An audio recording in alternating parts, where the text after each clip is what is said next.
Okay, here we go. Looking at the dollar index first and the macro fundamental things. In terms of macro fundamentals, as a trader, it is imperative for me to look at what's happening really pretty much not just on the technical analysis point of view, but also on the macro fundamental point of view. So that means the dollar index, which is one of them. If you actually don't use the macro fundamentals in terms of the dollar index, it is imperative you do so as well, especially as a not a day trader, but a currency trader. It is actually really imperative to do that. Get the index. Okay, just bear with me for 1 second. Okay, should be what? Just trying to log in.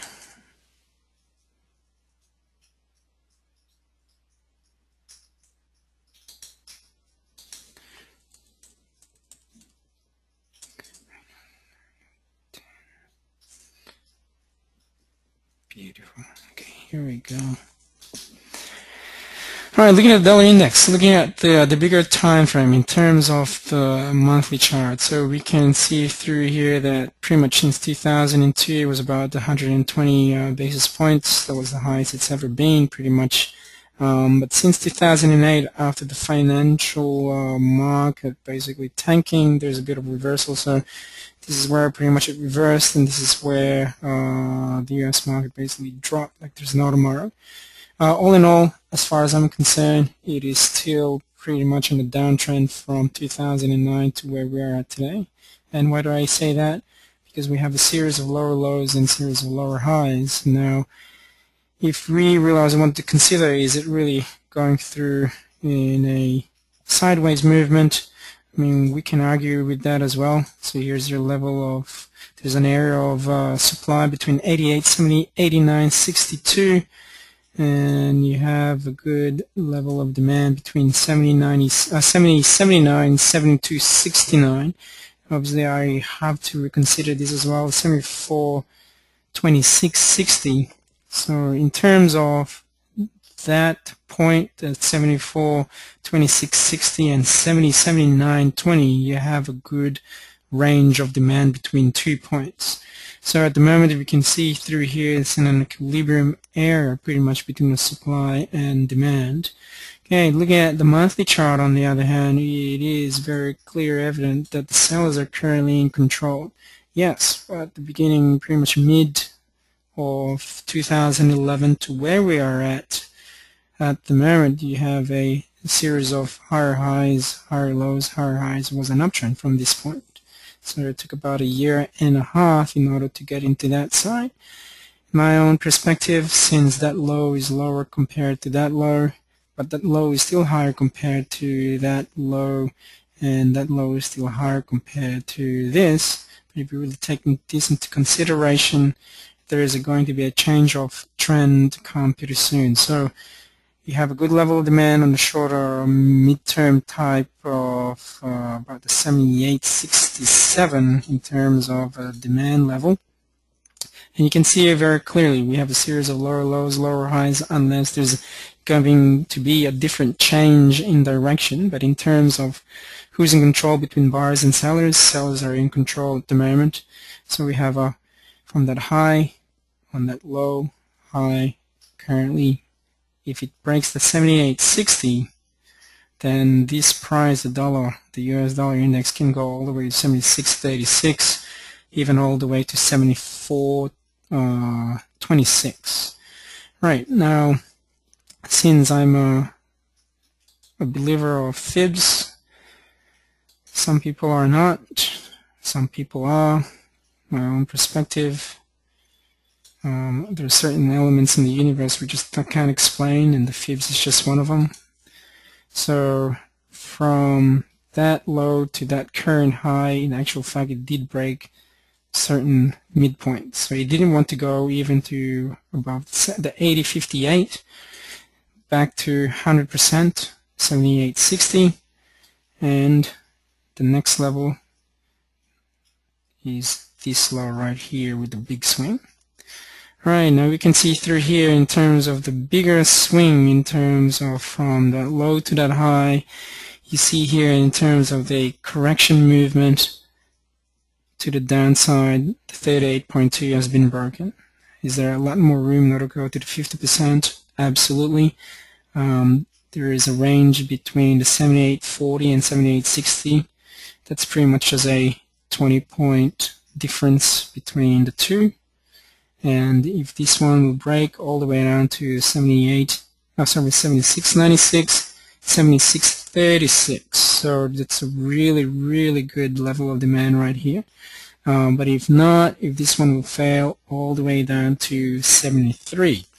So why is this important? It is important because if the dollar is going to come back all the way down, then we're going to have a big bullish into the marketplace. Well, I'm still very bullish in terms of the markets, which we're also going to look into that. So there's an inverse correlation. For those who don't know about the dollar index, it basically got created in 1973 as part of a purchasing price type of index to see what the value of the US dollar compared to other major currencies. So that also means that in the equity markets that if now the dollar is going to be weak, then the equities are going to be strong. If the dollar is going to be strong, then the equity market is going to be weak. And how could I prove that? So if I create an overlay compared to, say, relative to relay, go through our instruments, click on an index, and I'll add the Dow Jones, for example. See how this is where the market started to tank all the way. So it's from 2008. This is 2007. I still remember that, October. It was in the same correlation, so there is a divergence between the marketplace and the dollar index, and then when it hit a good level of demand, and then nice big bullish run to the upside, this is everything went to the downside. So there's an inverse correlation. When this one's now dropping, this is also moving to the upside. Right, all the way through there, an inverse correlation. Okay, now whilst this is coming all the way down, you can see here on the Dow it's also going to the upside. So talking now about the Dow itself, while I've got the Dow itself, I might as well go through and look at the Dow Jones. So in other words, now talking to conclude, the dollar index, I'm bearish with the dollar index. This also means that the markets, the Dow, the S&P, Nasdaq has its own basically mind anyway, that this has room in order to create a new high. I am still a big believer that about 13,660 will be the price to beat, but the major one is in October of 2007. 14,198 is the price to beat. We see a series of higher highs, series of higher lows. Obviously, I'm going to create a caveat in the way how I analyze the marketplace. I always put up my primary uptrend. This primary uptrend is the major trend of the whole market since pretty much 2009 to where we're at. We have a series of higher highs, higher lows, higher highs, higher lows, higher highs, higher lows, higher highs, higher lows, higher highs. Now, I cannot ignore in terms of the distance between the closing price and the low of this price that somewhere sometime they also have to retest this area right here. Now, the biggest point in terms of this is about the 12.5, that if the market does want to create a new higher high, then there's going to be continuation of the Dow to the downside to reach about the 12.5, which is also a really good demand level. So when I'm also looking at my demand levels, the low prices are very important to me because institutions are holding these prices. It cannot be a normal retail trader like you and I. it has to be an institution. It could be a big bank, it could be Goldman Sachs, it could be anybody. So these are the big boys that are holding the price at 12,474. Here's also another low of 12,035. But the major low here is of 10,404 that created pretty much in 2011, which I still remember it very clearly. So, but because the trend is an uptrend, and now it broke through the high of this month, broke through last month's high, corrected itself, very nice, bulls took over. Now, if Christmas rally will still continue to the upside by December, by the end of the month, we'll see the price above 13,660. Okay, that is my own personal point of view, but obviously there's going to be a caveat in place. There's still this big spot as well, a big space to fill between the 13,135, which is the current price, all the way down to 12,474. All right, we look at the weekly chart. Now, the weekly chart is pretty interesting. So if you can see here in terms of the bigger trend, definitely it's an uptrend. You really can't ignore that. That low is still higher compared to that, whether we like it or not. And between the two midpoints, if I now put my fib from the highest point to the lowest point, it did break through 38.2, 50%, even went above the 62%. The market doesn't go in a straight line at this point in time. As far as I'm concerned, it's just a stabilization point of view. And if this is going to be a stability, there is more room in order for the price to head towards about the 13.6. So even though this is a gravestone doji for pattern traders, now if I will change now that into perspective as well, creating that from the low to the high, then if it chooses to correct further next week, then around the 13,000, back to 13,000 will be the price, about 135 points to the downside. All right, but we're going to also look into a lower time frame. Okay, so we see here these are good level of supply, and how do I know that? Institutions tested around here, they didn't want to, sellers resisted all the price, buyers weren't willing to buy. Buyers weren't willing to buy, sellers resisted the price. Same thing over here, cut across, and now we have a good supply level. And unless there's a really good form of news, okay, let's also go and have a look on what the news are going to be next week.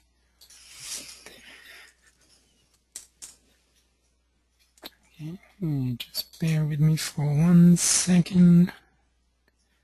This week, we have the 16th.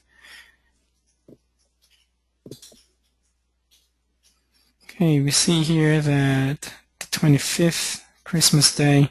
So this whole week is going to be a very interesting week. Will they push the price all the way up? Okay, so all day tomorrow we have the yen lower house elections.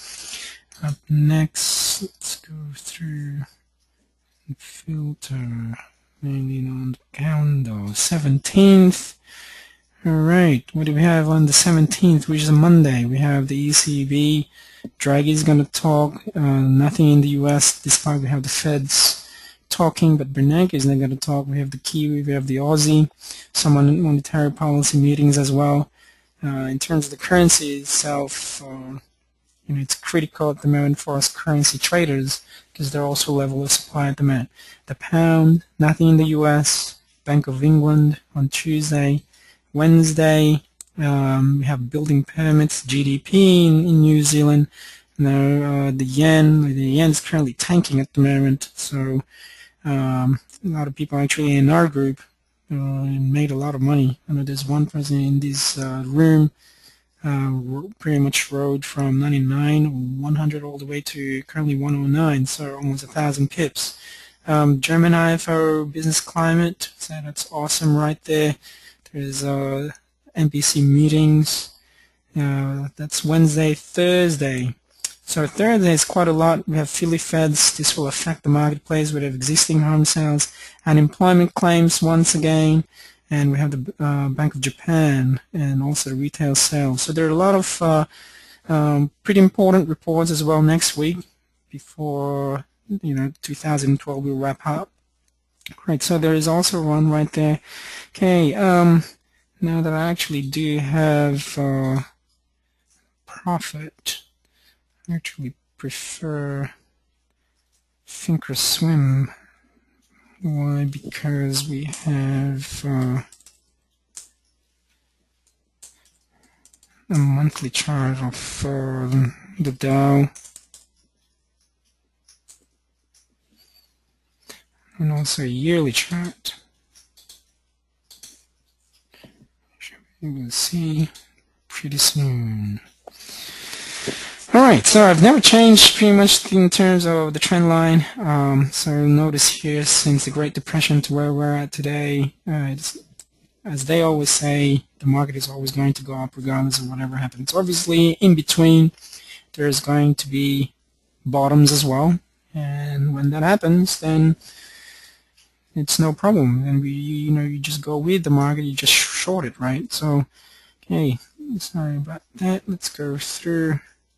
So in terms of, that's the monthly, let's go through the yearly very quickly one more time.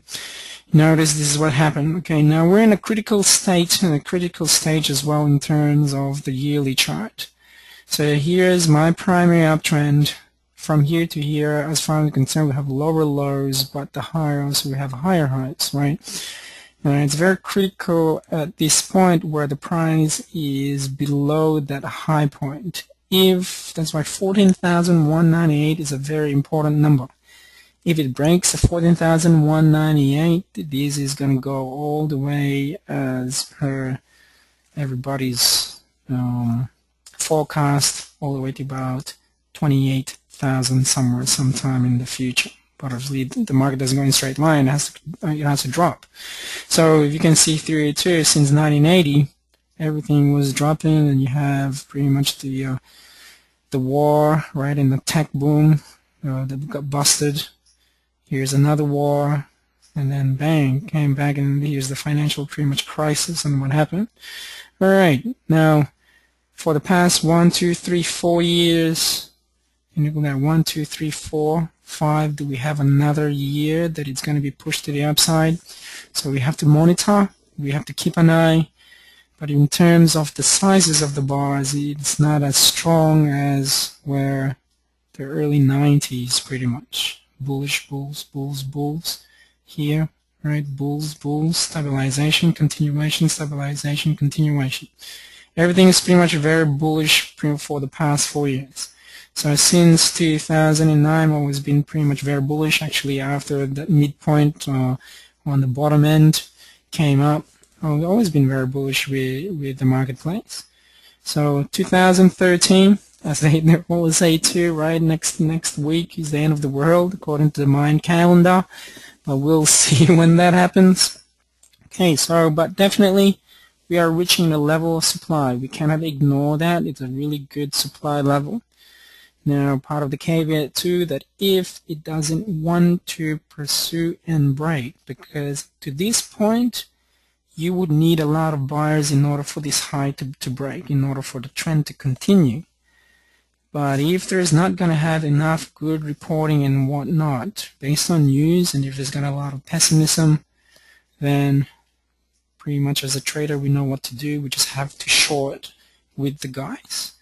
Meaning then there's also some probability that now as a trader, it is also important for us as traders to create plans on that just in case that if the market doesn't want to be pushed to the upside, where is the market going to go?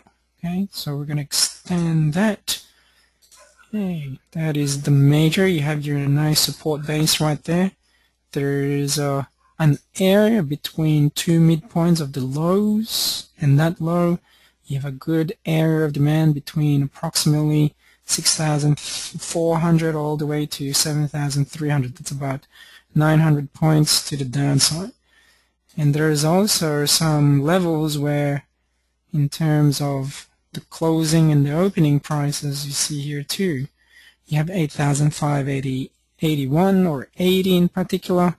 So if the market doesn't want to continue to the upside, then we're going to see a very big bear market of 2013, right? So very, very important. And if it is just currently increasing to what it's going to be, then this is going to tank all the way just to touch this trend line, because there's still a big empty space in between. So just imagine, right? Just visualize, and this is the only part I don't like about thinkorswim using profit is you really can't see and you can't really push it forward over here to empty the picture right here, to paint the proper picture.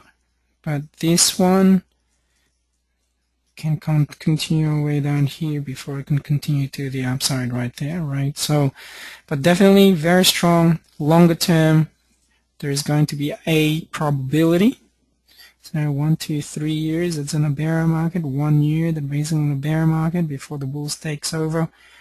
The market cannot just go in a straight line. It has to come back a little bit before it can continue to drop.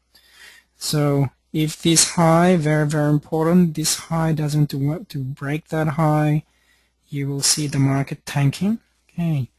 All right, and also that means then in terms of our dollar index, okay, based on the monthly chart. Weekly, by the way, sales are in control. So if the market will continue, or the dollar index will continue like this, you're going to see the market coming back further up next week.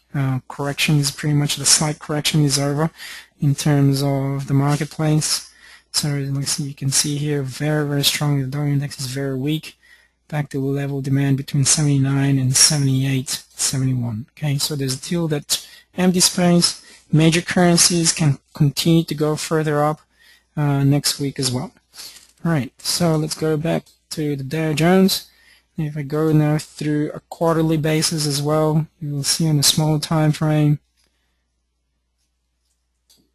Oops, don't want that one. We want October. So based on the quarterly, see here, higher high, higher low, higher high, next one higher low before higher high, but if it stabilizes itself, flatline, then continuation.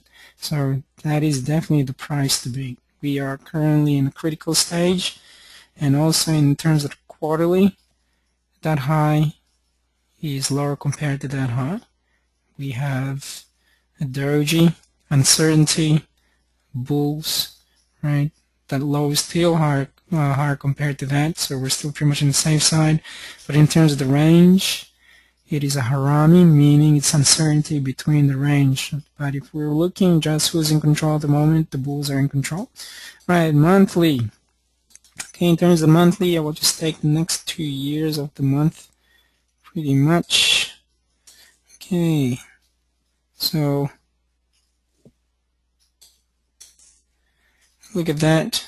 So in terms of the Dow on the monthly chart, based on the 2-year chart, you have an evening star, continuation next month if it chooses to, continuation of the trend. Higher high, higher low, higher high, higher low, higher high, higher low. This high is higher compared to that. Worst case scenario is back October around the 13,000. Okay.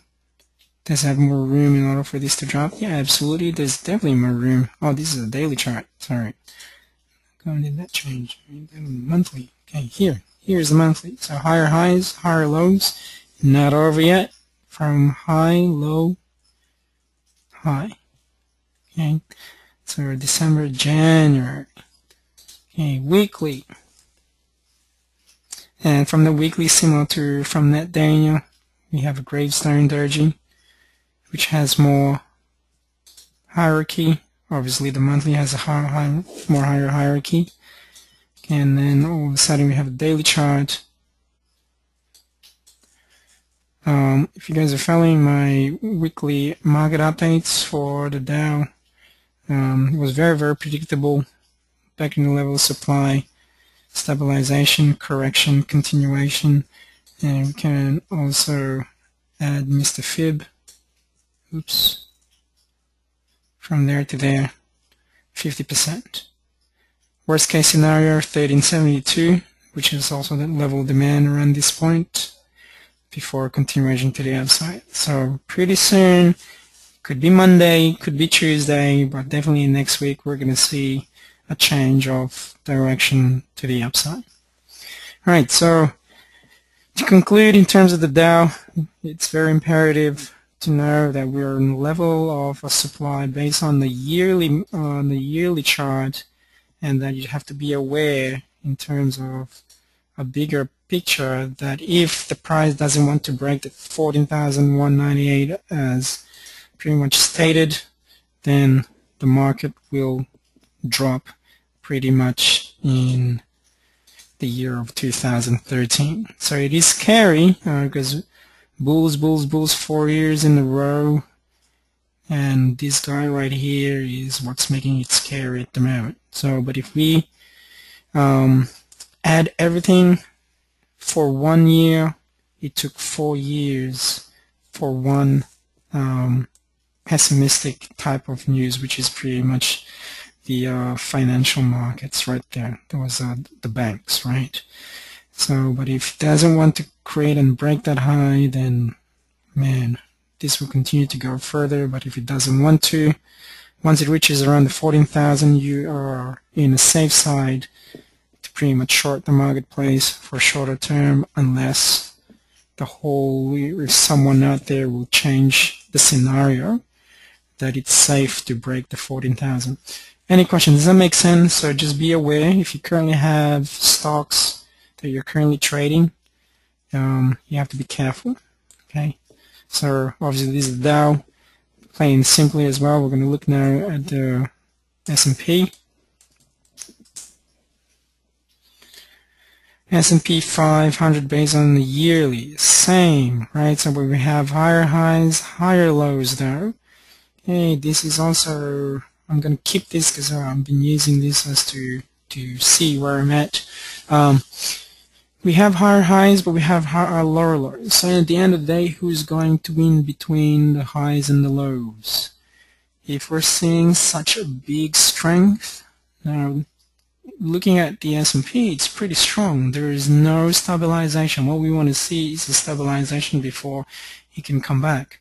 The next one is the 1500, mainly the high of this, 1576, which is also the price to beat.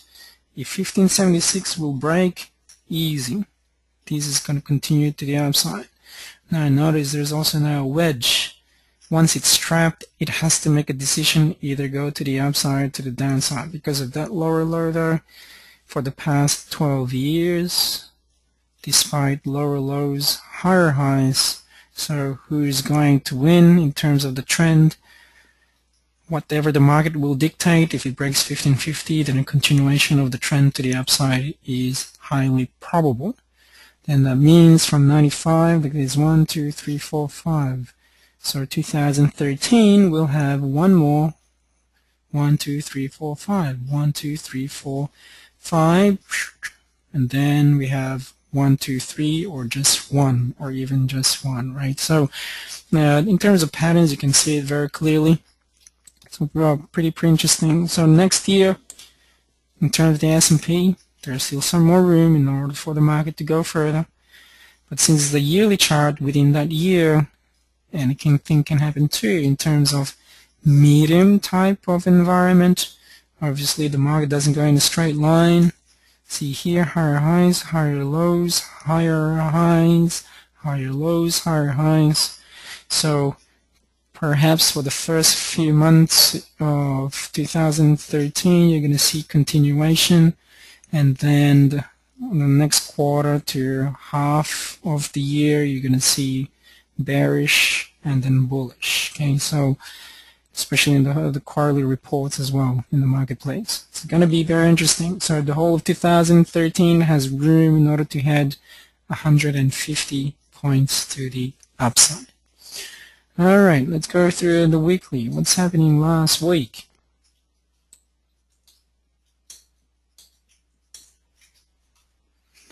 Similar pretty much to the Dow. Look at that, very nice, creating higher highs. After that big bullish run, running out of steam. If this doesn't want to play, it can continue all the way down to 1400 before it can continue to go to the upside to retest this big shadow right here. In futures or currencies, because the market doesn't really stop, they're more 24/7. Like the stock market is pretty much, these are all like gaps. So in other words, if it's the market in a bullish market, they will retest this price. So I have no doubt they will retest that price. But on the bearish market point of view, so like this, at one point in time, they have to fill this gap. This one, mainly long shadows. So it just took a few months in order for these long shadows to be carried or to be touched. Okay, now if the market doesn't want to play the game, then it has to fill this. Likewise for this, before a cleaner cut of good bars that will create. Okay, so very important. At this point in time, it's running out of steam. So depending on what the market now will do, looking at the daily chart as well. Daily chart, once again, same thing with the daily, was also very predictable, to be honest. So you can see here, higher high, doji, correction, right? To which part? I know that the Dow is correcting itself 50%.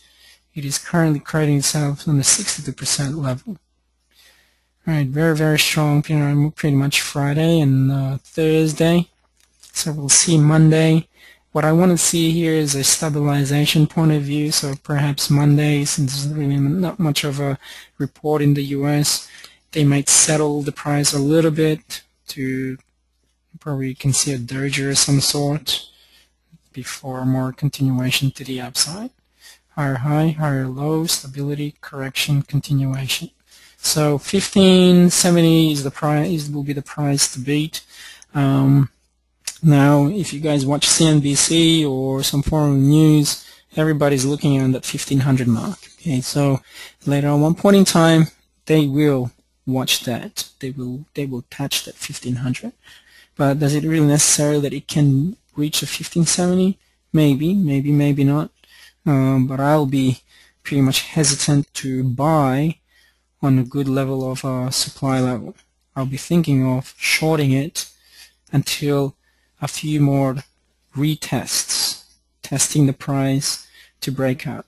So if you can see here too, in the year 2000, these on the daily, look at that. So we have an area of supply, 1, 2, 3, cut across.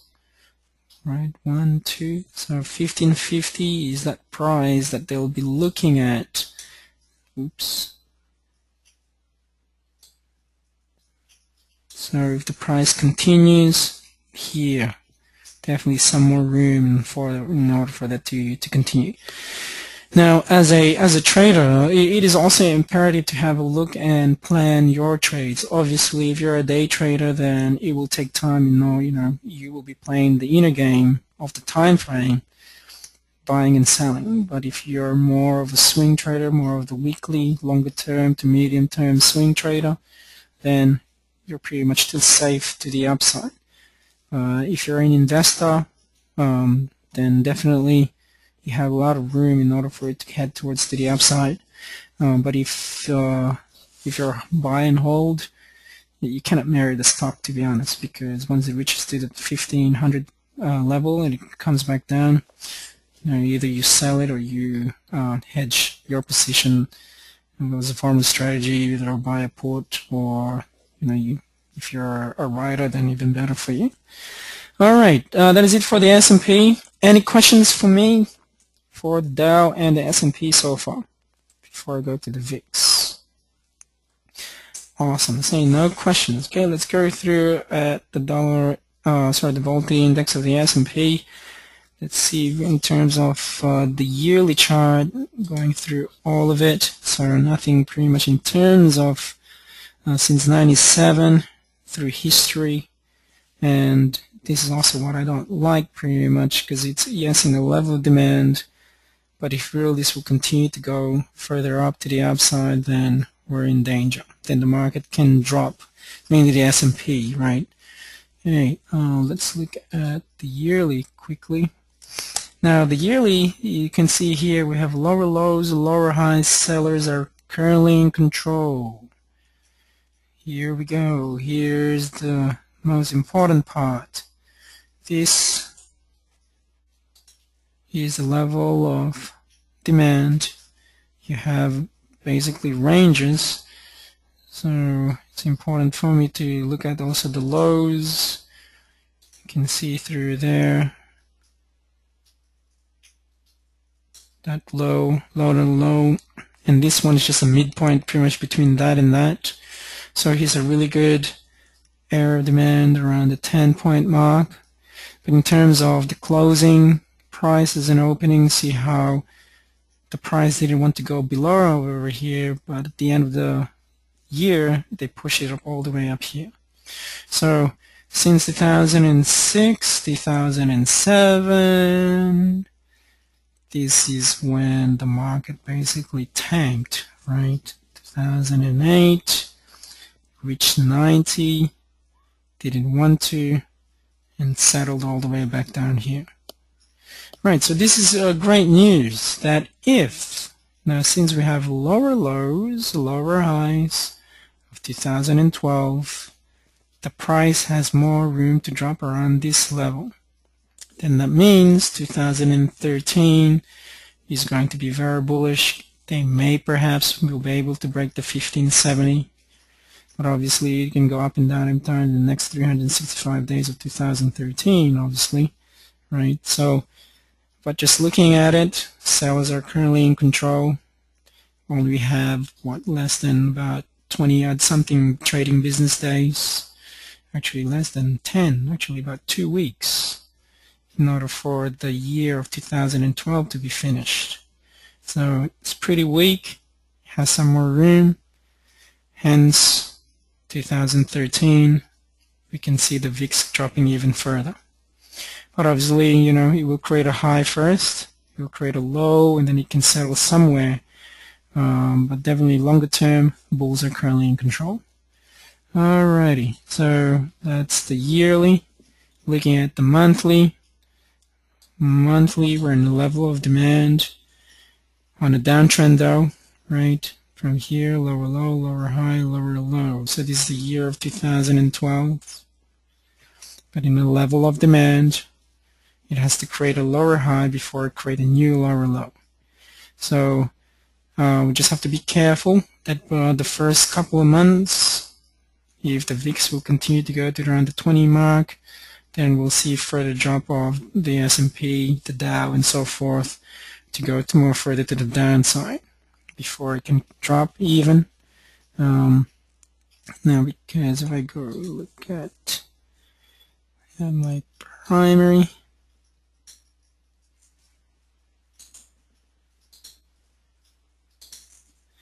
I have my secondary right there. We are in a critical point. See how it's currently in the void at the moment, and it has to make a decision. If this one will break, oh my gosh, then yeah, it can go to about the 35, and we're not going to see the market basically continuing to the upside. It will drop. But if they don't want to, and we're still following within the trend for the whole year, and for the past 3, 9, 10, 11, 12, 3 years, then all the way down to 11, right, 1170 all the way to around 10. Then more drop, then this is where we can see the market tanking. So, hence, which makes sense, we're in a state where also the S&P, the Dow Jones, is currently on a level of supply. Okay, in terms of the bigger time frame, like the yearly, we are reaching a level of supply. So we got to be careful with that, right? And it's a level of supply technically speaking, based on the law of supply and demand, if it's a level supply, you have to sell because the risk is pretty small. But we gotta wait. You just gotta be patient when that happens. And if this one fails, then you'll see the S&P going to collector's note tomorrow. All right, weekly. Weekly chart, you can see here. Okay, so weekly is going more on the safe side, right? So we have from September, we have higher high, higher lows, higher high, but on the trend is your friend. As a trader, I'm a trend follower based using supply and demand, and based on hierarchy through price action, supply and demand is least in terms of hierarchy. The trend has basically supersedes supply and demand supersedes price action. So in other words, from here around the 750, if we continue to within the trend, then you'll see the S&P continuing going to the upside further, and like I said, the 10 mark, when this one will break, bingo, then the market will continue to go further. But if this one breaks, yes, you have this empty space that it will fill. Okay, very, very important. Okay, looking at the daily chart.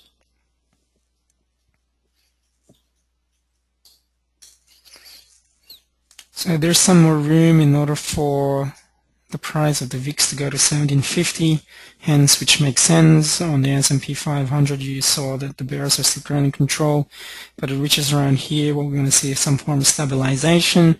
The S&P is going to stabilize itself, and it's going to continue the trend. So likewise for this, stabilize. If the high does want to beat this high, and this is going to continue to fail back down to 1550, about $1 or 1.5 pretty much points to the downside. Excellent. All right. Any questions? So I've covered the VIX, I've covered the Dow, I've covered the dollar index, I've covered the S&P 500. So while still we're in the equity markets, do you have current stocks at the moment that you want me to look at based on the S&P or the Dow?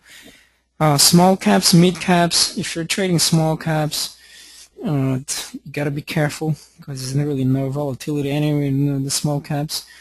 Mid caps, they're okay. There should be a certain law anyway, rule that you should, if you're trading stocks, preferably large caps will be better, either on the Dow or the S&P.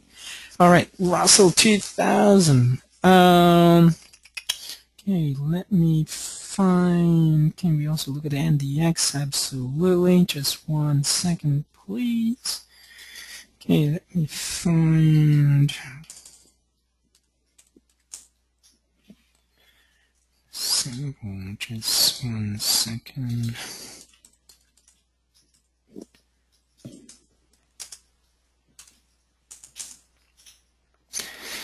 Russell 1000, okay, I'll use that. RUI.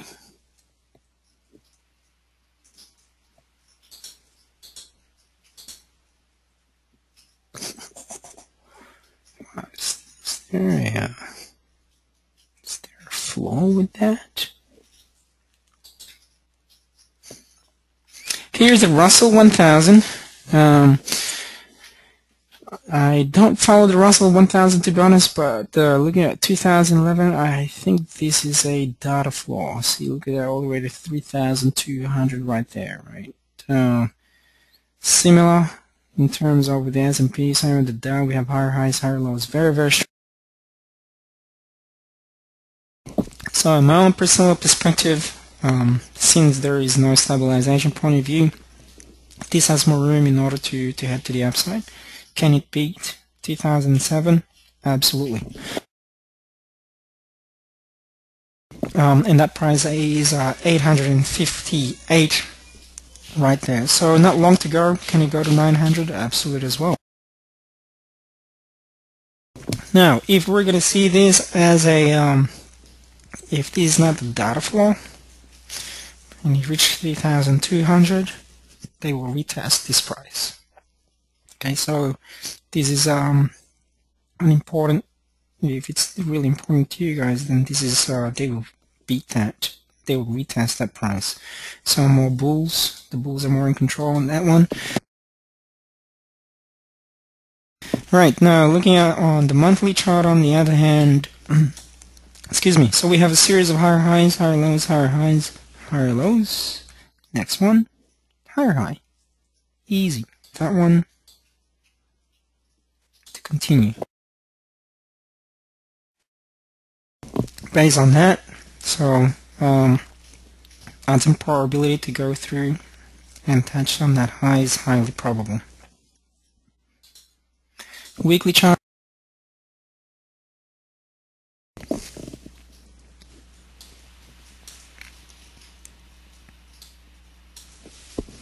Okay, weekly chart, you can see here too, I like long shadows to be honest.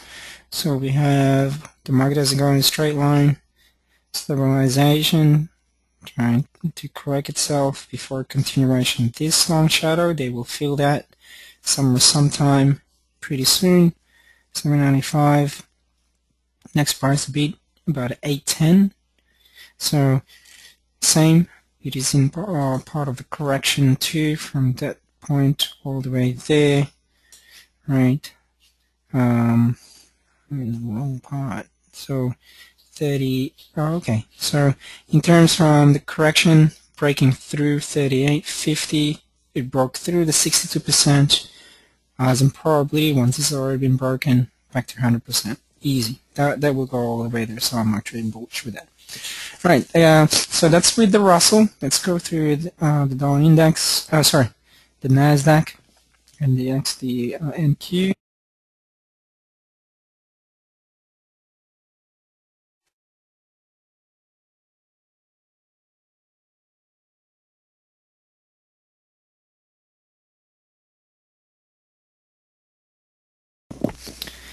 Okie dokie. So since 2001, after all that hype basically in the internet era, came back down, higher high, higher low, higher high. There's no sign of weakness. The bulls are still in control. Next level, about 33,200, 3,500, but definitely the price to beat is the high of that.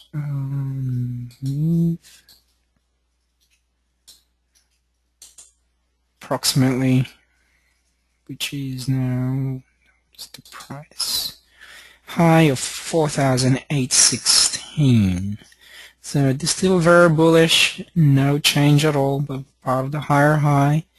Once we see a stabilization point of view, this is going to correct itself to create a higher low before a continuation to the upside. So same. Likewise with the Dow, likewise with the S&P. You just have to be very careful. We're currently reaching a level of supply, currently reaching a height of a higher high, but this is a different story right here. Higher high, higher low, higher high at the Dow. We have higher high, we have lower low. And then we have lower high. What we want to see is higher low. We want to see is a continuation to see a higher high. Alright, based on the yearly, we go through the monthly.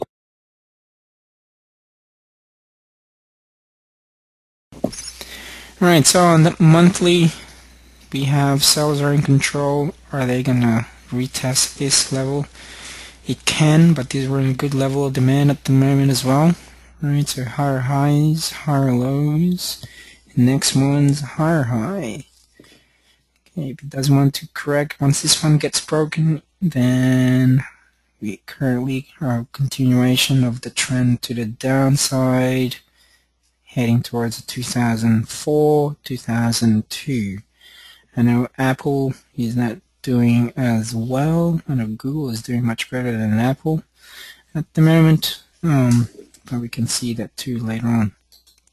Right, weekly chart. So beautiful right here, higher highs. We have lower low, lower high there though. Okay, now in terms of that gap, level of demand, I would rather buy than actually sell itself. Obviously caveat, in the level of demand, your risk is actually pretty small. Okay, in terms of medium term, like in terms of week, okay, and weekly as a swing trader. Daily chart,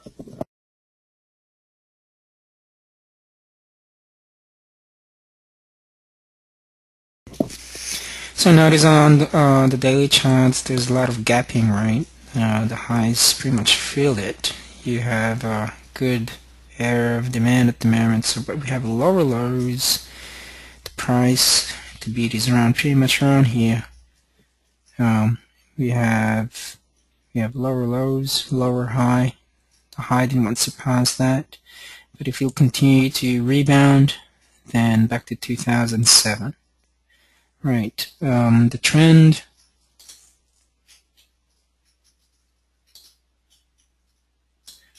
Okay, let me extend. See, that was perfect. They didn't want to. Boom. Righty. But what I want to see is some form of stability. There's no set low as yet, but the trend broke it as well. See, bam. So we have around this level. Once a stabilization, what you want to see is a good type of doji, or anything can happen pretty much on Monday too. So this one you can see, just imagine you have either a bullish engulfing or some form of doji, and time to buy. Risk is pretty small. Then you can have all the way to around the 26.75 pretty much. Alright, that is it for the for NASDAQ 100. So let's go through SSE. Alright, let's go and have a look.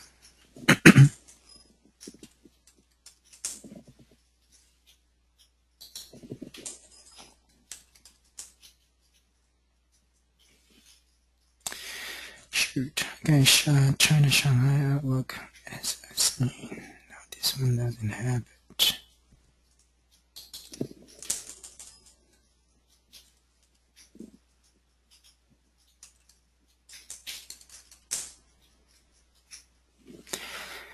China Shanghai.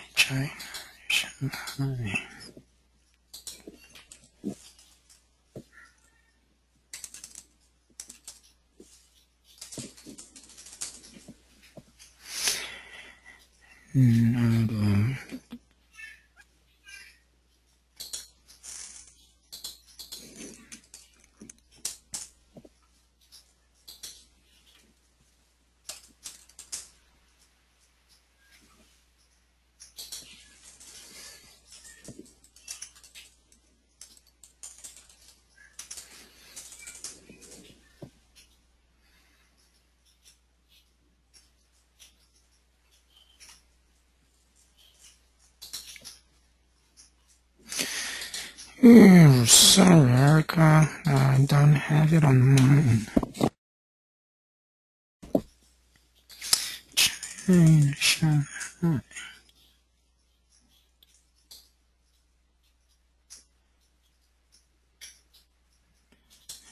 No, none.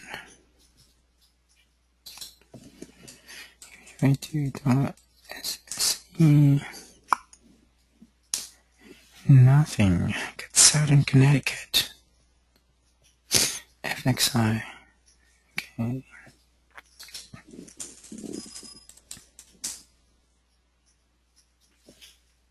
Here we go. 25 index fund. That's the one, right? Okay, let's go through. Let's see if this one has a yearly chart. Alright, just currently looking like this right here. This is a bit about technical analysis. Actually, we do love it. Okay, we have, in terms of the range, we have lower highs, higher lows. Very much. There's maybe in between. A lot of, mainly is an uncertainty between 2 points. In other words, just maybe like a doji type. But in terms of the year, bulls are currently in control, right? You can see the trend heading to the upside. You can see there's a downtrend in terms of 2007. They're currently competing between the two. That's why it makes sense in terms of the uncertainty aspect. Okay, if you go through a smaller time frame, on the other hand, you can see on the monthly chart, the bulls are currently in control. There is no sign of weakness. The price to beat, on the other hand, is this high right here. Right, but in terms of who's in control at the moment, the bulls in control. Is this sign of weakness? Absolutely not. The odds and probability they will break this high is highly probable, which makes sense as well. Okay, now if I go through, oops, want to do that. Let me move this. So notice how they touch that good demand level. Supply, demand, cut across, supply, cut across, supply, demand, supply, cut across, good level demand around this point. So there is some room in order to head towards a distance between 2 points. You have the 44, 43, and the next price to beat is this guy right there. The doji move, which is the high of that is 45.77. So in terms of the monthly odds and probability, they will break that and then will create between two midpoints, two levels is all the way to between 45 and that high right there, which is your 45.77. But if now next month there's another caveat. If the price that if it breaks and then you see the price closes below that price, then easy. This is going to come back all the way down to 32.50 in my own point of view. That's the caveat, right? So looking at the current price, bulls are in control. Odds and probability will go through that is highly probable. Now the month is not over yet. By December 31st, it all depends on what it will do. If the price doesn't want to break through this high, and you'll see some form of a gravestone doji, then pretty much it is, they rejected the price, sellers rejected the price all the way back down to 32.50 once again, which is this demand levels around here. Okay.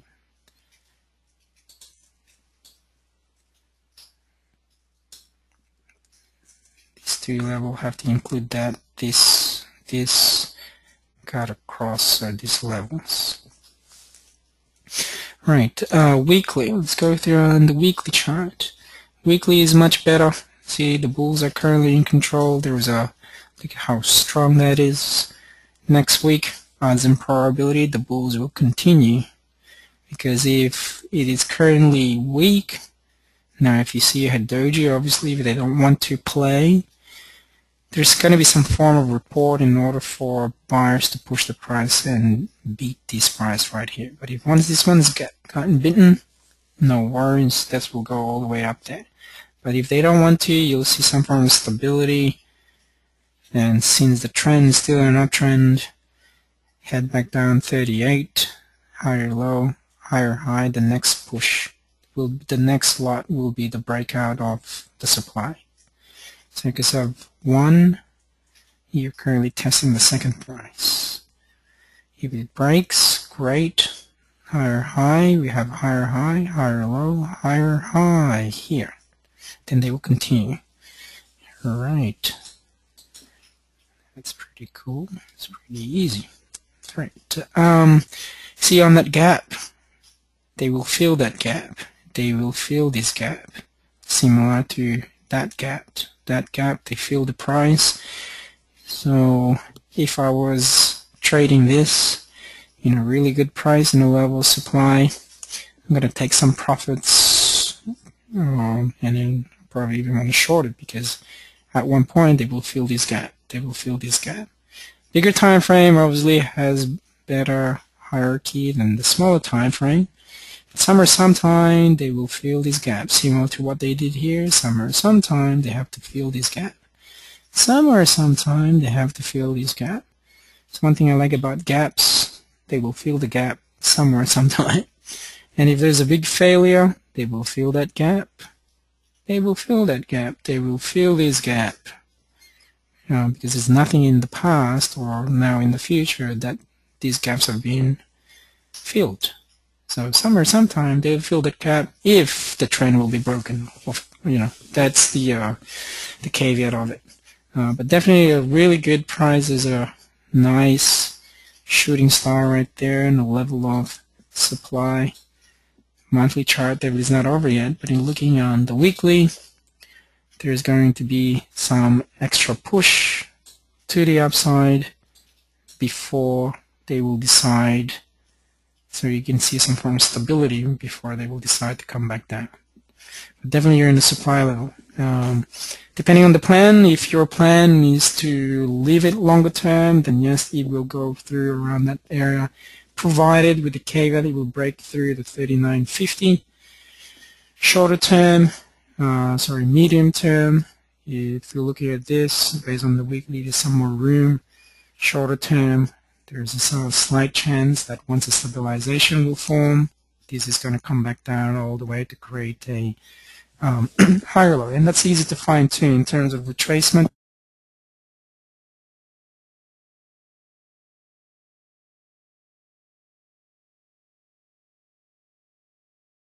So I'll just give an approximation. It's not really clear. So there's one floor I actually don't like.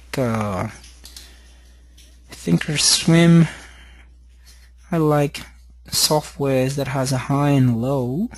Like say NetDain is pretty good too as a free tool. FXCM is also great, but because there's no stabilization as yet, yes, at this point in time, this is the high that we currently do see, but the 50% is around 37.50. But notice here is a good level of supply too, 50. So this magic 3. They can come back down, higher high, higher low, higher high. And it will continue to reverse, to continue part of the trend, easy. So pretty much from June, July, August, September, October, November, December, it took 6 months to come back up, and it only took 3 months, 4 months to drop. So they definitely retest that. Hope that answered your question. Okay. Any other stocks that you guys do have that you want me to look at? None. Alright, let's go through, look at Apple. Alright, looking at the yearly, not looking good. I don't like that. So if the price will continue something like this, this will, and oh, look at that. We are in a level where is what we call a blue sky. There's nothing in the past that basically dictates. So the question here is, if you got currently Apple, what makes you think that Apple should go beyond 700 in the future? So who basically dictated that the price of Apple since 2003, around this price right here, the closing price was $12.40. So from 2003, who basically dictated that the price or the value of Apple should go to 700? Well, everything based on value, someone's always creating in terms, well, one is about the product, the amount of price, and so forth. So everything's all basically calculated, right?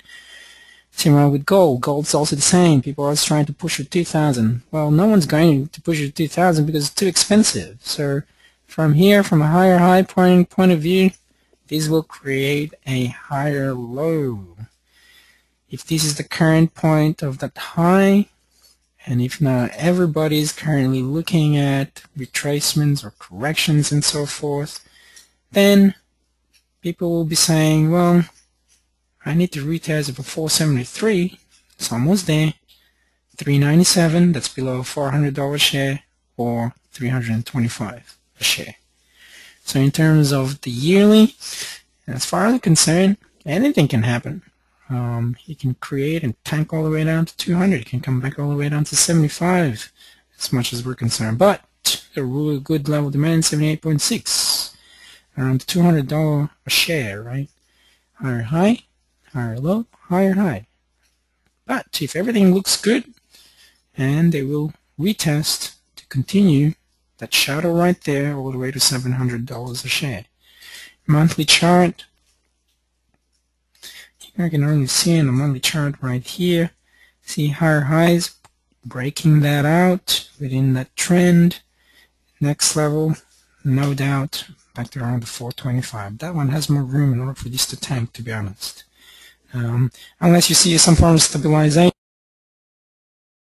Excuse me, the stabilization of the 473 mark, you see some form of doji, then you'll see some doji, and at one point in time, that trend and 473 will meet, and then boom, they'll push it to the upside.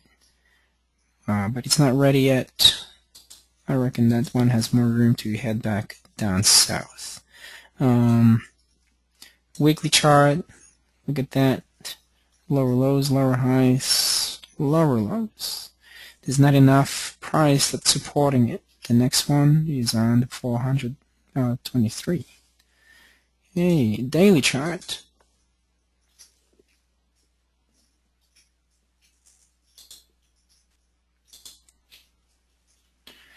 And it did break right here in the demand, breaking through net gaps.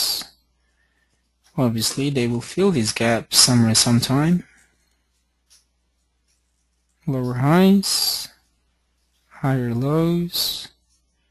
What is this low? 505.58, 505.75. Lower low. Lower high to fill the gap, lower low. So Apple is currently in trouble. Google. Let's go through a look at Google quickly. Yearly, before we go to currencies. Unless you guys have more stocks that you want me to look at. Don't be shy. Okay. But obviously, it's not an advice. It's just for educational purposes only, to see where I'm currently looking at and certain things. All right. In terms of the yearly, since 2004. We are in the supply level 2, so also pretty much in a dangerous territory. We're part of that higher high, higher low, higher high. You have a doji. 3 years in a row was currently doji.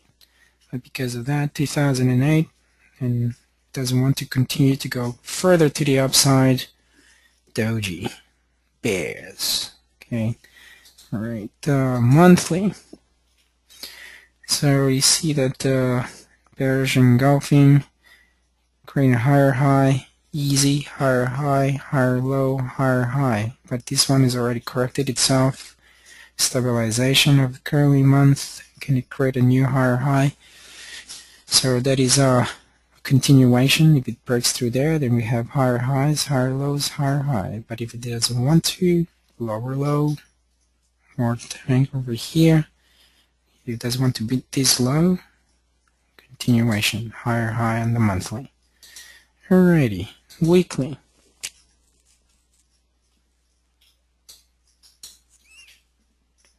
Alright, based on the weekly chart right here, same, look at that, really nice there too. Higher highs, higher lows, higher highs, higher lows. Bulls are in control. Higher highs, can it continue all the way to 750, 775? Absolutely. If Santa Claus is going to be really good in terms of the Santa rally, right? Christmas rally. Right, daily chart.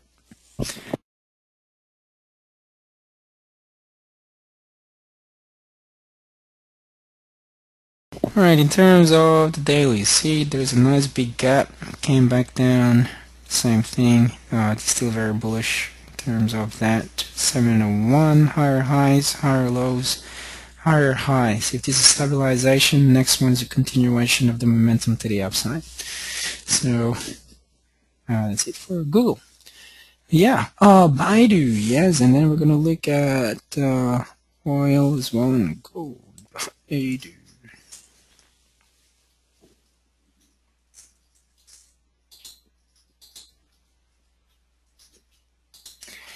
Yeah, poor Baidu.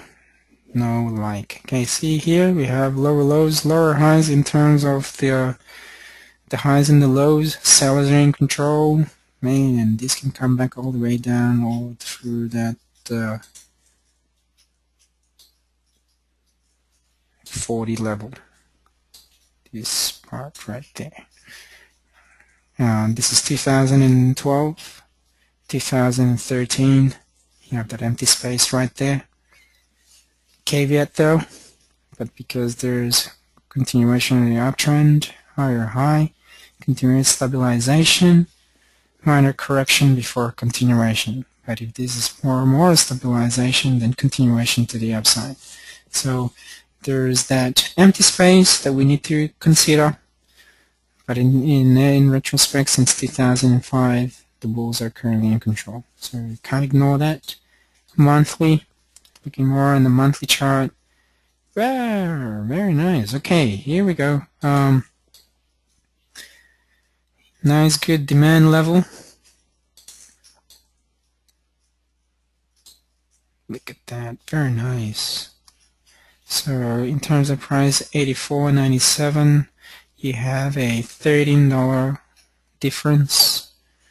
If the price will finish like this at the end of the month in your level of demand, odds and probability to head towards about 120 is highly probable. And in terms of your trend, the trend is always your friend. You have all the way to about 140 somewhere sometime in terms of the monthly. But definitely from here, or basically from about a year ago, a year and a half ago, is in a downtrend, which makes sense, which showed on the monthly chart, right? So higher high, higher low, higher high, higher low. Beg your pardon. Lower lows, lower highs, lower lows, lower highs, lower lows, lower highs. Stabilization, correction. 120.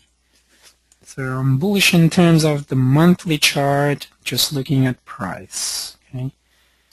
Weekly. You can see already in the weekly. Awesome.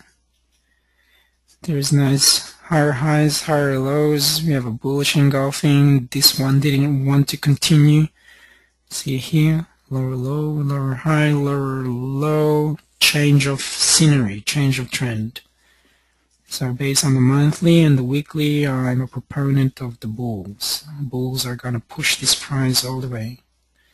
This is your equilibrium area. This is your supply area. Can it go all the way 132? Absolutely, provided that it will beat this price right there.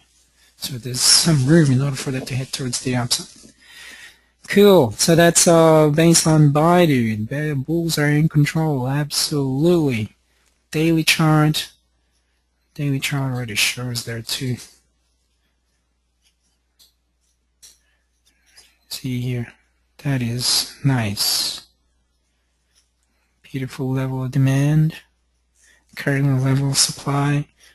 The market doesn't go in a straight line. They can push it up. The next buying point is about the 93 before it can continue to go to the upside. Excellent. So, but definitely, I'm bullish with Baidu. Right. But we have to be careful too, based on the supply level.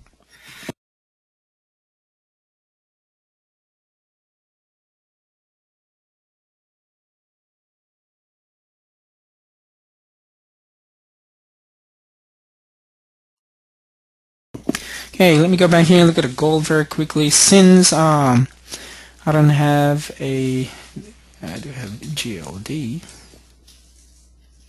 but I'll look in the monthly quickly for now based on the gold spot. So as you can see there, it is actually very clear that we're in an uptrend. For December, January, if this one will rebound back above $1,800 an ounce to retest $1,900 an ounce. These two midpoints, right, higher high, higher low, bigger perspective, currently higher high. So 2012, if you guys remembered, did another webinar, and someone also asked me where do you think it's going to go.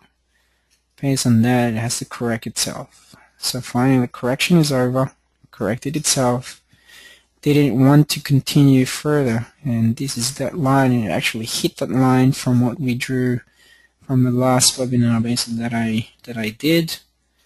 Just following that, You can see here higher highs, higher lows. We're going to be on the big bullish run all the way for the next few months, all the way to probably March or April of some sort. They have to retest that, and then if it doesn't want to continue, this will be the second time to retest. It will drop. Third time, it may continue to go further, but definitely it's an option. You can't ignore that. Very, very strong. Weekly chart, you can even see it based on the weekly chart. The lows doesn't want to continue to break that low. These are really good demand, so I'm a good proponent of the bulls taking over pretty soon. The bulls are going to continue. The daily, look at the daily, look at that. Very nice. That is going to continue. Oh, sweet. Okay, let me look at GLD. That's the spider, pretty much the ETF for gold. Go through on the yearly. Look at that. Since 2005, bulls currently, there's not even a red bar right there except for 2004. Currently, we have a Harami on the other hand. Bulls are still currently in control. Either or to retest or continue to drop. Okay. Monthly. Similar, if you can see it on spot gold, higher high, 1, 2, 3, lows, next one higher high to retest these levels. And then if it doesn't want to retest that, bam, then it's going to continue to drop back down to 140. Easy. Okay, weekly. Level of demand, definitely the bulls are going to come pretty soon. Daily. Fill that gap. Easy. Righty. Platinum. Let's look at platinum.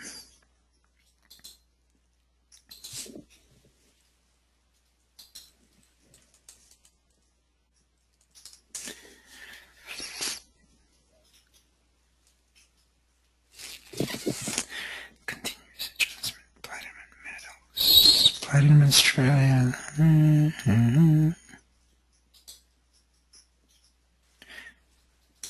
Alright. Which one do you want me to look at, Erica? Because there's quite a few right there. We have the Platinum Futures, Platinum Group Metals, we have Platinum Australia. Because I don't actually have Platinum here. Futures, okay, no worries. Then also look at silver, by the way. Platinum Futures.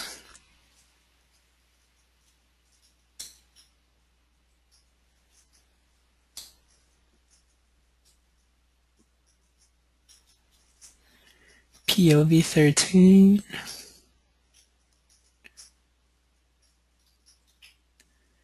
Would you prefer 2012 or 2013? Which one shall we look at? 13, okay. PLJ 13. Let's go through PLJ 13.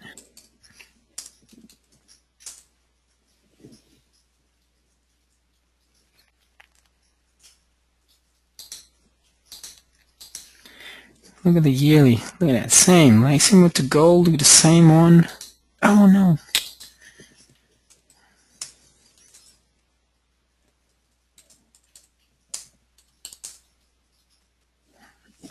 Man. I didn't have that.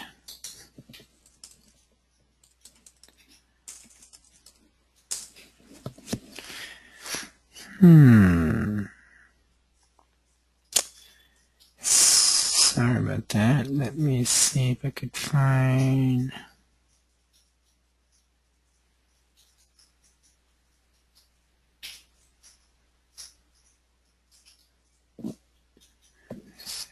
What if I use the platinum index? That's the S&P.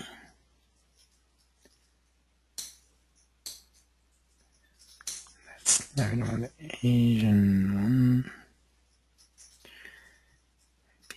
one. Okay, that's April 2000, PLZ 12. Okay.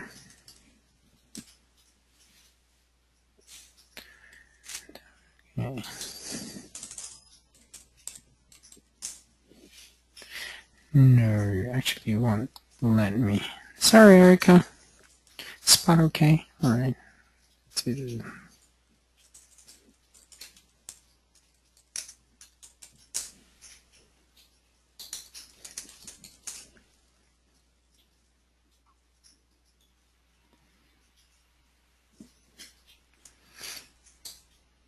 Oh, there you go.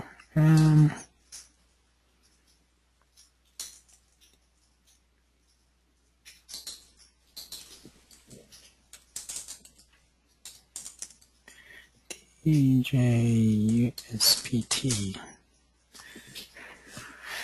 Alright, so we did get one. Platinum and precious metals based on the Dow Jones. Let's go. That's nothing much right there. We have a doji. Let's look at the monthly instead. Same, right? Apparently a change of trend. The reason why I say that, based on the lower trend, pretty much of 2011. As far as I'm concerned, it's currently broken, right? Even though the lows, see on that low is higher compared to that. There are the higher highs, higher lows. The next one is currently higher highs. So in terms of metals, I'm bullish with the metals as far as I can see. Obviously, the next price to beat is about 140 all the way to about the 200 since 2008. Weekly. Alright, looking at the weekly chart, very nice. Bulls are in control. Odds and probability heads about 90, 9250 is highly probable. And if it breaks at 9250, continuation further to the upside. Easy. Right, so currently in an uptrend, and that's bullish. So platinum's bullish, gold's bullish. You can even see through here also in the daily chart. Bulls are currently in control. Higher high, higher low. Next one, higher high. Easy all the way to about the 85, and the next one, like I said, about the 92 to beat. Pretty much around this point. All right, let's look at silver. Silver is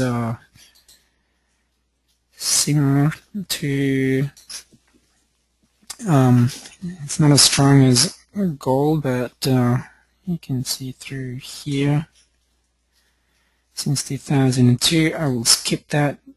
Okay, let me go through. Okay, we don't want the lows. What we want is the highs. Ah, come on, wrong one.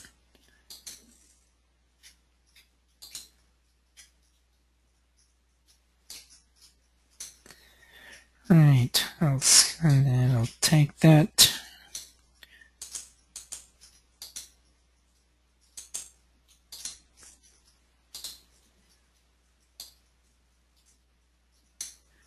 Perfect. Okay, now from here to here. Okay, in terms of silver, if it finishes like this by the end of the month, it has more room in order for it to fill in the blanks. Around this point. The reason why I'm saying that is because still pretty much since the mid of 2011, we're currently still in the downtrend, right? And they have to fill this gap by March or so. April, they need to create a decision whether they should continue the price to the upside, or it will continue to drop to fill in back to 2750. So I'm bearish in terms of silver. From what you can see, bears are currently in control. If this will be a totally different story if the high broke through that high, right? There's another one that I need to reconsider, is this one here too. If this one didn't exist, then we currently see a new trend, right? But we are higher high or higher low. We're going to have higher high around this point. Because we created new highs, and now the highs doesn't want to break through this high, then and you have also this long shadow right there, you have some room to head back to around the 3068. However, anything can happen. But around 3068 is a really good demand level in my point of view. If they will continue to drop around this point, then maybe it'll be earlier for the price of silver to break out on the primary downtrend to head towards the upside. If next week or next month, on the other hand, they will break through this trend, this is my caveat, this is your caveat. If the trend has been broken, easy. This one will go all the way at 47.50 pretty much in 2013. But if not, they will create first this one right here. Okay, looking at the weekly.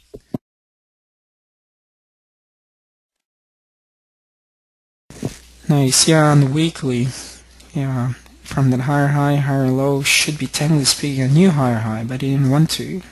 And so the price to beat is about 30.66. If it breaks the 30.66, then it will fill this gap easily. But if they don't want to, if the low is going to be higher compared to this low, we're going to see a good reversal coming pretty soon, right, based on the daily. Daily charts are based on the weekly. Daily chart, can't ignore that. Still, sellers are in control. There's a lot of momentum. We're going to see more of a doji of some sort before a correction, before a continuation. So in the next few days, we're going to see some form of doji to correct itself, and then you're going to see a bulls taking over, continuation.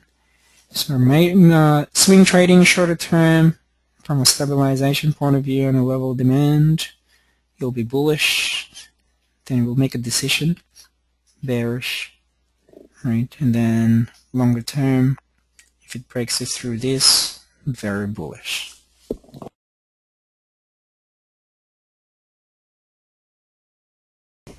Alright, let's go through copper.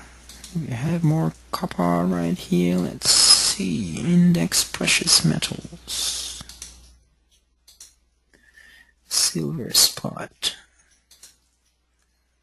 Oh, here we go. We have the platinum. And ICE futures. Gas, Brent. Here's much better.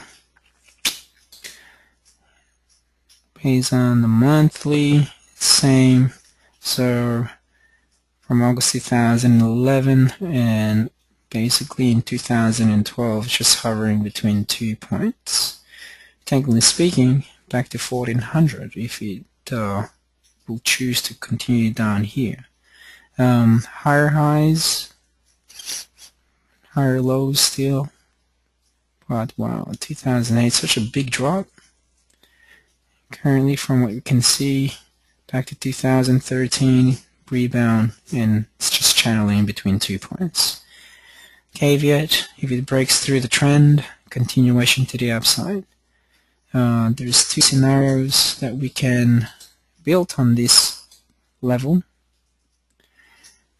Okay, if I will not take that and cut across through this high, ignore that, it may continue to go here, but if it doesn't want to, this is going to tank back all the way down to 1400. Oops, delete this. Bam. See here, they're going to make a decision pretty shortly. So 2013 will be a decider, either to go to the upside. If it doesn't want to, back to 1400. So, but obviously from mid-2011, it's just going sideways. It's making midpoint, up, down. Okay, up, down, breakout, down 1400. So there's nothing really showing clear indication you're in an equilibrium area between the demand and supply, between two midpoints. Indecision, sellers are in control. They will retest that, but it doesn't want to break back down to 1525. But if it's going to be that strong, See here, the price of this is 1728.50, 733. Didn't want to create a new high. So technically speaking, we have lower highs, not strong enough. And if we continue to go through here, back to the level of supply, 1700, back all the way down. But if these want to wait, easy. This one's going to tank on this to the downside. Daily chart, you can see through here we have higher highs for a month or 2 months. Uptrend, higher highs, higher lows. Then next level, higher highs, 1660. Price to go is about 1680. So all depends on the intention of your trade and your plan. Okay, so that's what I see based on platinum. Copper. Do we have copper? Let's see. I don't have that over there. As you can see, let's go symbol. Let's go through copper right there. Adjusted.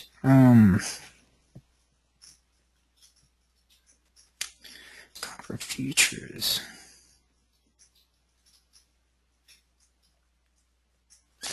None.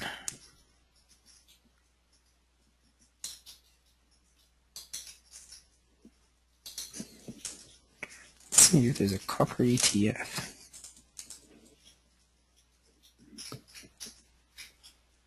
Nope. ESTE.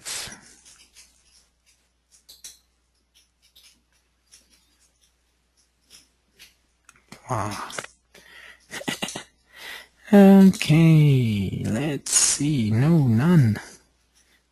Anything in particular that you may have, Erica? I'm sorry, I don't have copper on mine.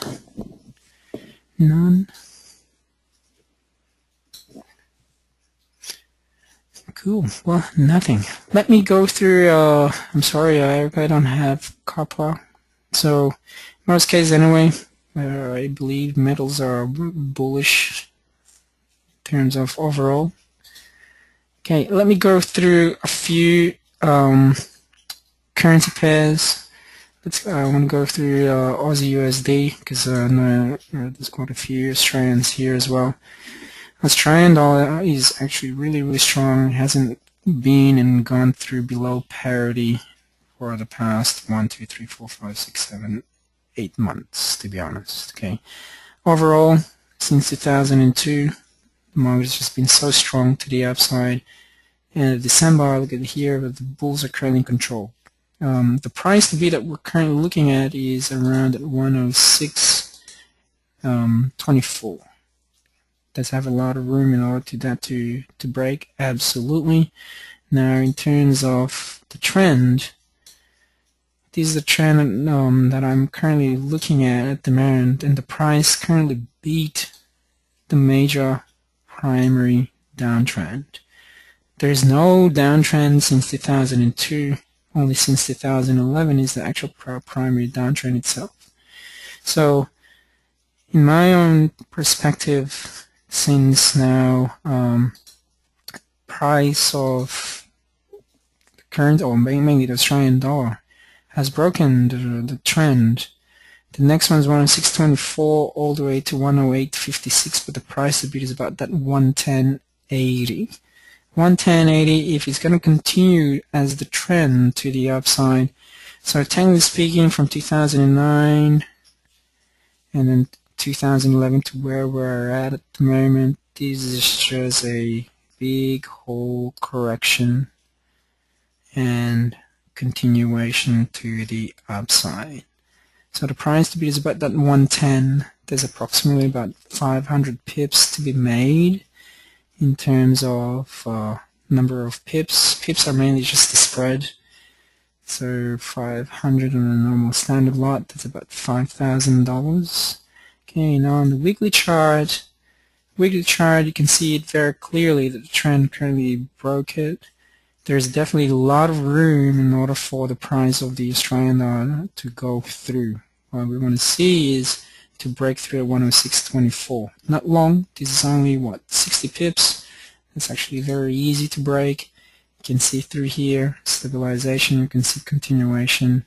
But But if the price doesn't want to 106, doesn't want to beat 106.24, this will come back all the way down. And that's the other strategy that we're currently looking at. That some people have bought about 104.50, even 104. We're currently holding. Actually, some of us are even 103 since November. Some of the guys are even holding since October, about that 102. So some of them are 300 pips to the upside. Here is we're currently reaching a level of supply.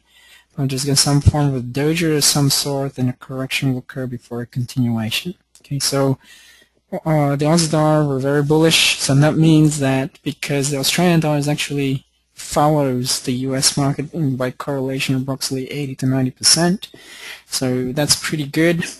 And the dollar against the dollar index, and that's pretty awesome. Odds and probability that the market will continue further is highly more than probable as well. Right, euro against the dollar. Euro made a lot of noise pretty much in the whole of 2011 because of Greece. Then you have Portugal, you also have Spain, right? So in terms of the monthly chart, you can see here that at one point from 2008 all the way to 2010 it was in a downtrend, but 2012 actually stopped it.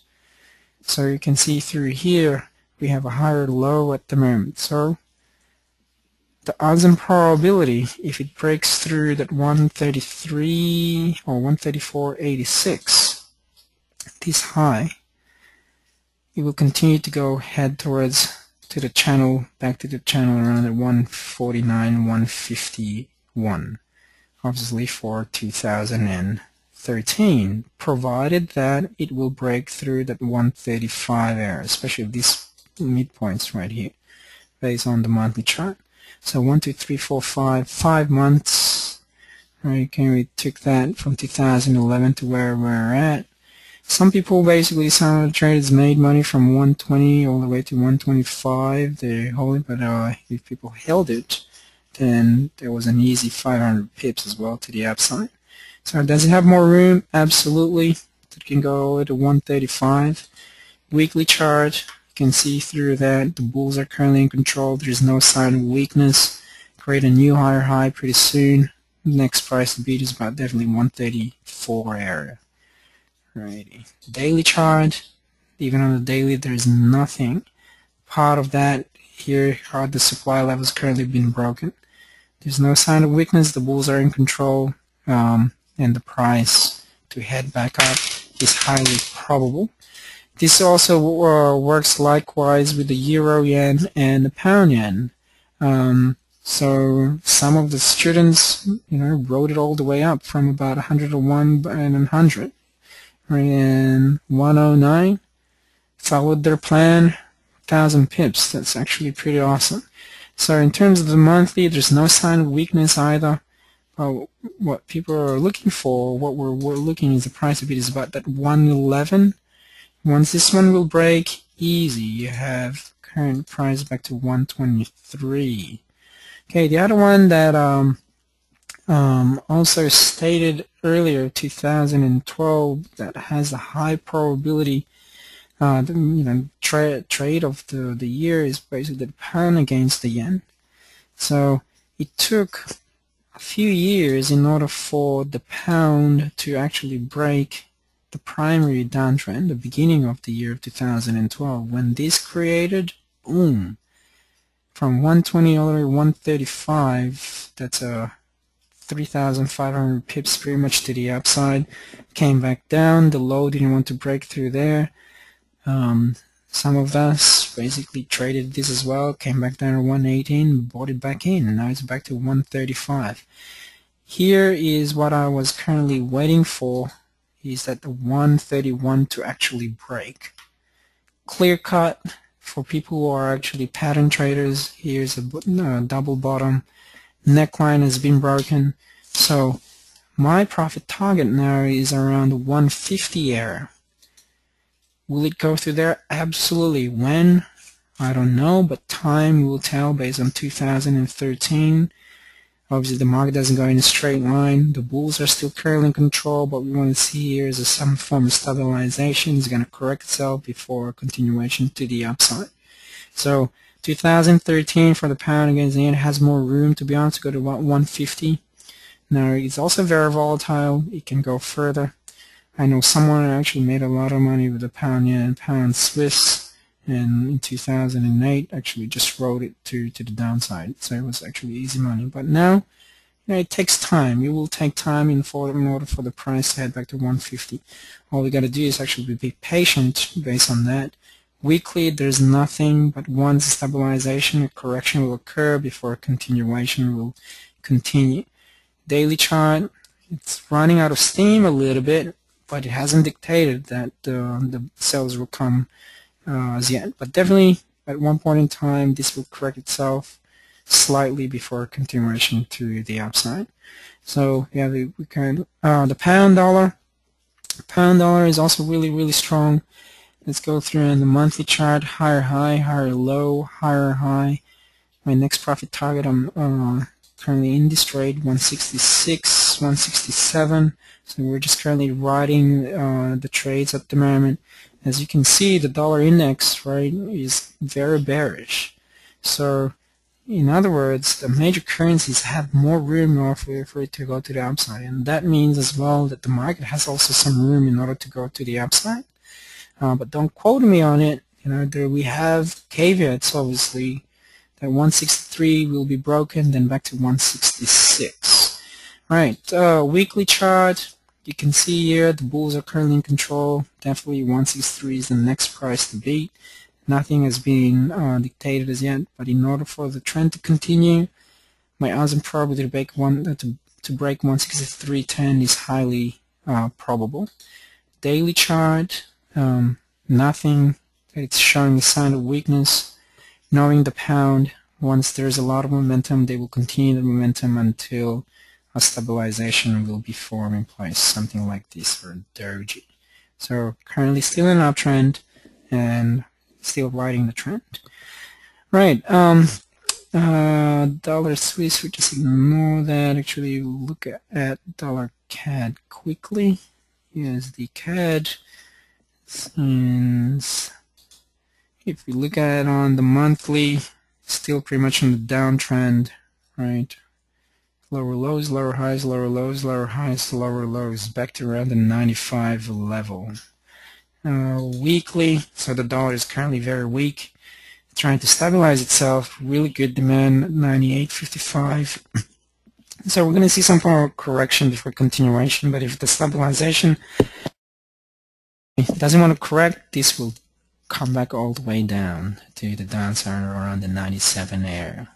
And on the daily, you can see through here, I like that V formation, but it is nothing solid. But if this one continues, just really small to the upside as a correction before a continuation because of the downtrend part of it. And not only that, trend got broken, right? Lower lows, lower highs, lower lows, lower highs, lower lows. Sweet. All right. So we're currently close to 5 o'clock. We've been here for about close to 2 hours. Apologies once again earlier. I just have a technical problem, but actually got sorted that out through reboot. So just to summarize about what's about to come to 2013, looking at the yearly chart, we are approaching a good level of supply. We're in actual fact, we're in a good level of supply. So just be cautious. But once that 14,198 will be broken, 1,500, 1,557 to be in actual numbers. If they break through those, continuation further with the bulls to the upside. The VIX, we saw the VIX. It's currently in a range of on a void as well. So, but it's showing signs as well that it's going to be weak. Right. So, but once it reaches a level of demand, then, it can continue rebound to the upside. So we just have to be very careful. In terms of resources, we saw gold. Gold has room to head back up. We saw platinum. We saw silver. Unfortunately, I can't get copper. I don't have copper with me. Then we saw we analyzed some of your some stocks and the currency pairs.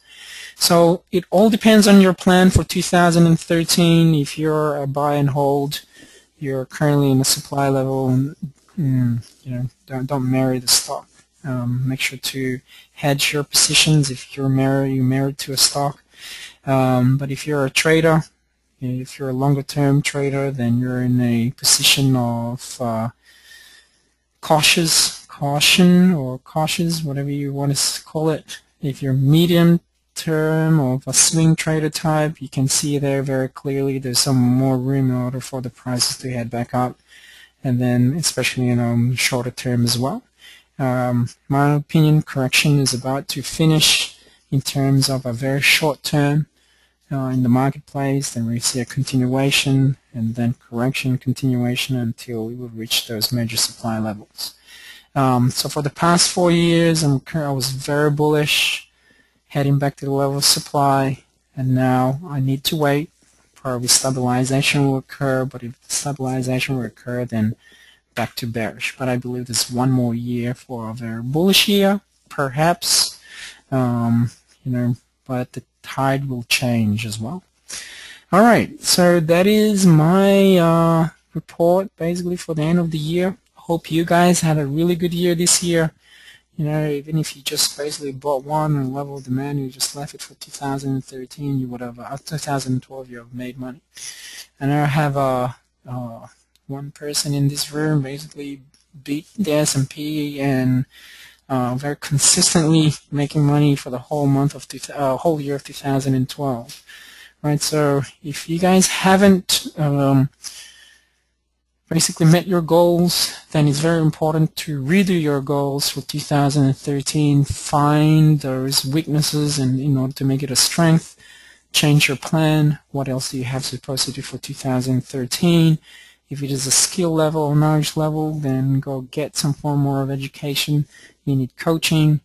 Come see me or go see someone else. It doesn't really matter, but as long as you guys are having coaching on a regular basis, that's the most important part too.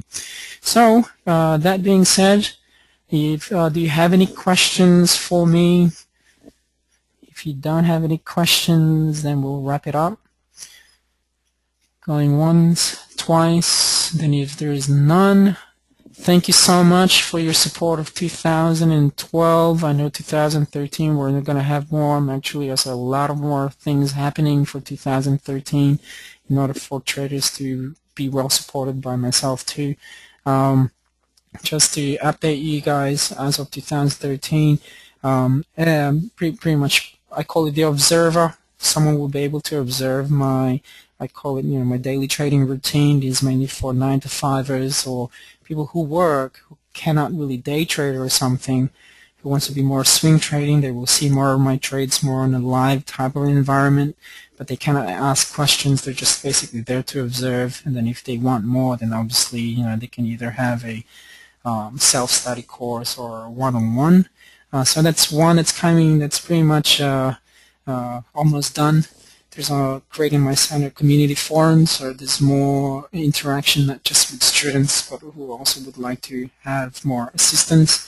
A new book, my second book will be coming. That is a second part of the first book. Like I'm calling it the Diaries of a Pneumatic Trader. It is a 365 pages or more, but mainly it's a day-by-day written articles I basically wrote in the past. So for the trader to read on a daily basis, that will coincide part of their experience, my experience. So if you're, for example, in a state of fear, what can you do when you're in the fear mode or in the greed mode or whatever, right?